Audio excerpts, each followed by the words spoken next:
Thanks for joining me again. I want to talk to you about something that lies at the very heart of our community's future, investing in our schools and our students. For too long, we've been struggling to return to the level of per pupil spending that we had in 2010. 16 years ago, when adjusted for inflation, we were investing $16,800 per student. In my recommended budget this year, that number would be $14,874 per student. It's a part of a continual increase since I was elected, but we're still behind. In those 16 years, our students' needs have grown. Our special education population has increased, requiring more teachers. More of our students come from high poverty backgrounds, needing more teachers. And simply put, we're asking our schools to do more with less. Many of our children are immigrants who don't enter school speaking English and don't have the background knowledge that many of the kids who've been acculturated here have when they're taking classes. These challenges require smaller class sizes and increase the cost of teaching kids. That is why I've recommended a modest increase in our taxes. I want to raise them from 3.2% on the income tax to 3.3%. Let me give you a perspective on what that means. 82% of families in Montgomery County earn less than $200,000. And that's after all your deductions. It's called your adjusted gross income, in case you're wondering where to find it on your tax return.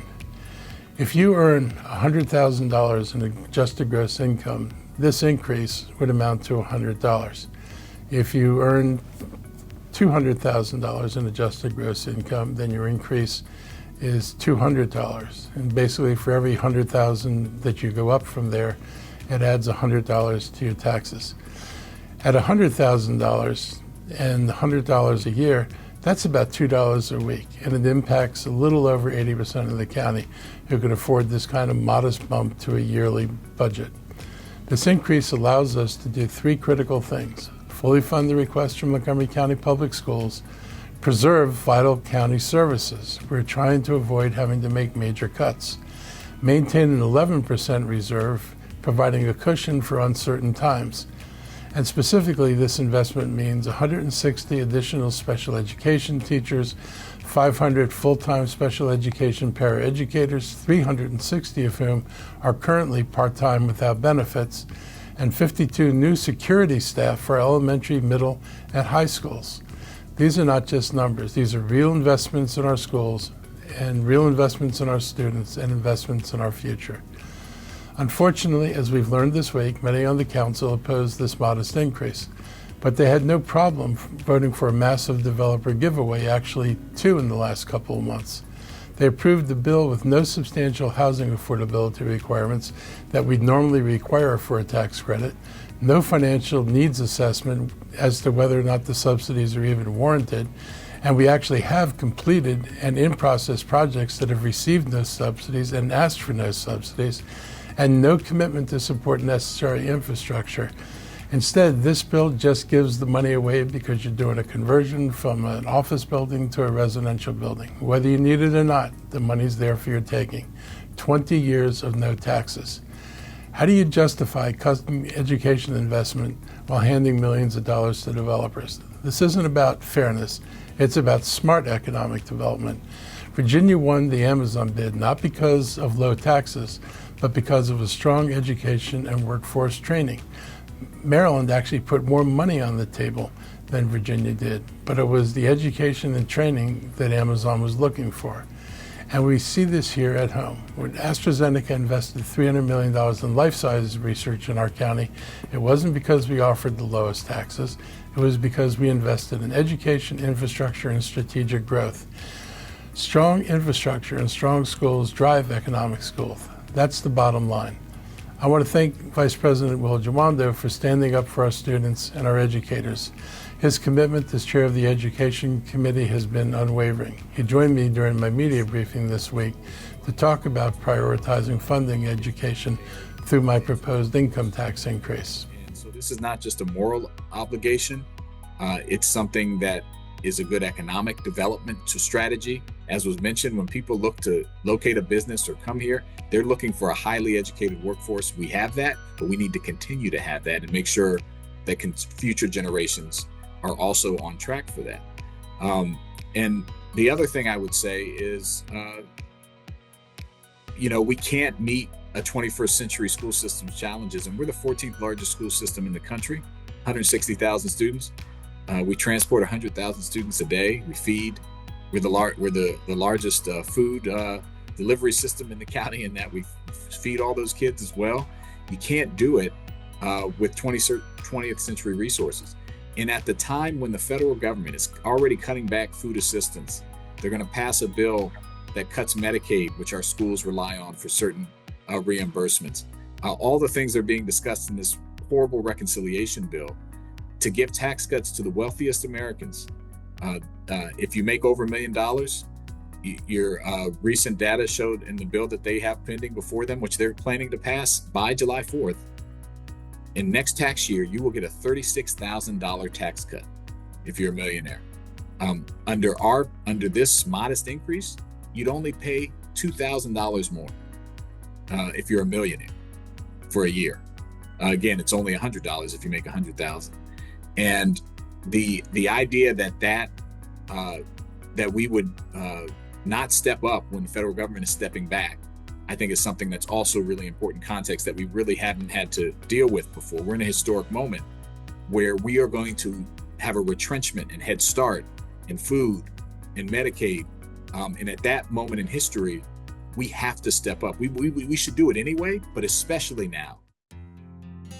On Wednesday, I joined Montgomery County Police Chief Mark Yamada, Sheriff Max Wee, State's Attorney John McCarthy, and many others from our public safety community at the memorial service for our fallen heroes held at Public Safety Headquarters in Gaithersburg. This ceremony honors the nearly 24 MCPD Sheriff's Office, Maryland National Park Police officers, and one canine officer who were killed as a result of their work over the last century. Pictures from that ceremony can be found at the MCPD Facebook page. From Patrolman Joseph Asbury Case, who died in 1928, to Officer Kyle David Ollinger, who died in 2019. Every one of these individuals represents a life committed to the safety and well-being of our residents who made the ultimate sacrifice. In Montgomery County, we've worked hard to make policing safer for officers and the public. We ask our officers to be compassionate, to listen, and to diffuse situations rather than escalate tensions. And still, it's a dangerous job. Next week is National Police Week, and I want to thank everyone who works in public safety and their families for bearing such a unique burden. We rely on them to help our community when they are needed most. I encourage residents and businesses to please show their thanks and appreciation for all of our county's law enforcement professionals. As long as people have complained about the traffic around here, I've been trying to get more elected leaders to hop aboard the idea of using bus rapid transit to help solve our congestion problems. When I first proposed BRT back in 2008, it was because I knew we couldn't keep growing as a county without rethinking how people move. How do we get them from home to work without ever worsening road conditions? My goal back then was to act quickly and get ahead of Northern Virginia. If we had followed through then, if we had the infrastructure and the political will that places like Northern Virginia showed, we would already have a real BRT network and we'd be benefiting from it. Instead, we're still playing catch up. Last Friday, we celebrated the 50th anniversary of the Ride-On bus system. It's come a long way from a converted bread truck to the second largest local transit system in the region. And yesterday, we signed the expansion of our Ride-On Flash Bus Rapid Transit into Howard County. This agreement will extend Flash service from Silver Spring to downtown Columbia. My first trip to Howard County to talk to them about this idea was back in 2010. And that is how long people have been working on this. It's a big deal when you actually do it. Not just because it connects riders to Metro, MARC, and eventually the Purple Line, but because it ties two major job centers together. 4 new stations will be built, including one at Johns Hopkins Applied Physics Lab. The federal government has already committed more than $3 million to support the project. That's good news, but we're still moving too slowly. The need is urgent. We're planning 8 BRT corridors with more than 100 stops across the county. And the sooner we build them, the sooner people can get to jobs, schools, and hospitals more easily and affordably. The sooner we send the message to businesses wanting to come here that Montgomery County is actually serious about providing transit. Through the Ride On Reimagine study, we heard residents clearly say they want buses that run more often, even if it means walking a little farther to get to a stop. Flash delivers on that. Our riders and our workers make this system what it is. Ride On grew faster than almost any other transit system in the country last year. That's a credit to the people behind the wheel, every one of whom is a union worker committed to public service. Their work is changing lives. Transit is not a luxury. It's the foundation of a more equitable and sustainable future. And if we're serious about economic development, about being more sustainable and reducing carbon emissions, we have to be serious about our transit infrastructure. You can't build a stronger economy if people can't get where they need to go. On Monday, I joined AstraZeneca to mark the opening of a new $300 million advanced manufacturing facility in Rockville. This facility will produce CAR T-cell therapies, cutting-edge treatments that are transforming how we fight cancer. These are therapies that will save lives, and now that work will happen right here in Montgomery County. This is the cutting edge of personalized medicine, where treatments can be tailored for each individual and quickly produced. We're proud to have supported this expansion with $100,000, leveraging another $500,000 from the state. These are the kind of targeted investments that make sense, supporting a project that's going to create more than 150 high-quality jobs and build on our efforts to ensure the county remains one of the largest biolife sciences clusters in the country. This is what an investment of county dollars can produce. This is no giveaway. After they announced their plans for this facility just over a year ago, AstraZeneca worked closely with our Department of Permitting and Services and county staff to move this project along quickly. I appreciate the work of DPS to support this project and its aggressive timeline, which means they will be able to manufacture their life-saving treatments for patients soon. This good news is just one part of the much larger story. We've seen significant expansions recently from United Therapeutics in Silver Spring, MilliporeSigma in Rockville, and at the new University of Maryland's Institute for Health Computing in North Bethesda. Montgomery County is a global leader in biosciences because we've worked to attract and retain the right partners. We're going to keep doing that, whether they're large corporations or entrepreneurs or homegrown companies or companies that we can attract from around the nation and the world. Next month, I will attend the annual BioConference, which is taking place this year in Boston. I look forward to sharing these successes while meeting with other potential bio and life science companies to convince them to relocate or expand to Montgomery County. Montgomery County has some really interesting advantages.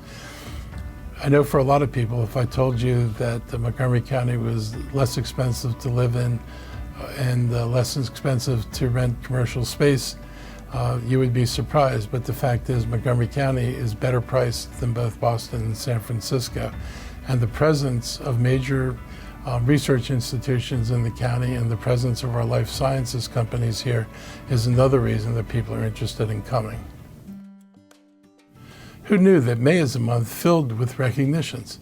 And it's important we take a moment to lift up people and communities to make this county what it is. So let's start with Small Business Week. Well, we've had some big economic wins lately, like AstraZeneca's expansion. Most businesses in the county are small. They're storefronts, restaurants, contractors, and entrepreneurs who make our neighborhoods vibrant. This week, I visited a few small businesses in Silver Spring and Burtonsville to hear directly from owners about what's working and what we can do better to serve their needs. Many have gotten support from our Small Business Center, our regional service centers, or our permitting staff. And new programs like Founders Fund and Technology Innovation Fund are helping small businesses grow. This week is also Public Service Recognition Week. I've spent most of my life in public service, and I've never seen the kind of attacks we've seen now on the federal workforce. People losing their jobs at NIH and HHS aren't political operatives.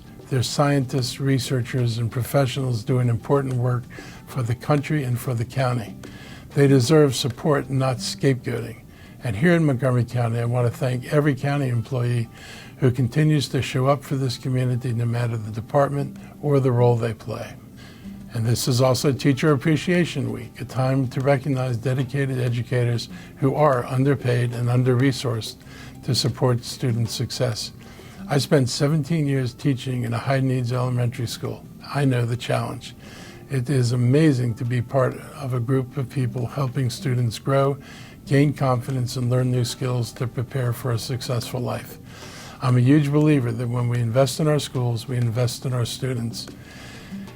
It's also Nurses Week.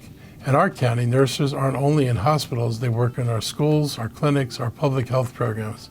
Their work is essential to keeping residents healthy, especially those who don't always have access to traditional health care. We're a healthier county because of their efforts. May is Asian American and Pacific Islander Heritage Month. Over the weekend, I joined our 4th annual county's AAPI celebration hosted by the Asian American Health Initiative. It brought together dozens of community organizations to share resources and celebrate the rich diversity of cultures within the AAPI community. As we reflect on those contributions, we also have to acknowledge the real concerns that still exist, especially around hate and bias. With Trump back in office, so is his xenophobic behavior. And as he messages on tariffs and a trade war with anti-Chinese, anti-Vietnamese, and anti-Asian language, these communities hear it. They feel it, and they're concerned once again that they're being scapegoated by this deplorable individual. Last December, we launched a streamlined way to report hate and bias incidents online. It's one part of a broader effort to ensure that everyone in Montgomery County feels safe and respected, and that includes all the diverse religions and ethnicities within our Asian Pacific Islander communities. This county has changed a lot. We're no longer 95% white, and we are better for it. Celebrating AAPI heritage means standing up for diversity, inclusion, and equity, something that I'm proud to say and wear as a badge of courage against conservative whitewashing of history and cultures. May also brings Older Americans Month and Building Safety Month, and each one highlights the role that county government plays in people's lives. As an older American myself, hard to think of it that way, I'm glad that we recognize Older Americans Month in Montgomery County. Aging with dignity is a priority of this county government and why we have been recognized as AARP age-friendly community. We're one of only 6 jurisdictions in the state and by far the largest to earn that designation. And that's because we take aging seriously. From transportation to housing to nutrition and social connection, we work to make sure older adults can stay active and engaged. Many of our county employees are older adults themselves, and their experience and leadership are a huge asset to this government and to the people we serve. Finally, Building Safety Month is a time to recognize the important work of our Department of Permitting Services. They do this work every day, often behind the scenes, to keep our residents safe. Now they're offering free deck inspections and sharing helpful tips. Lastly, Happy Mother's Day. One of the most important days of May is Mother's Day, which is on Sunday. I want to extend my thanks to all the mothers out there. I hope the day is special and that you feel how valuable you are every day. And that's a wrap. I hope you have a great weekend, and I'll be back again next week. Take care.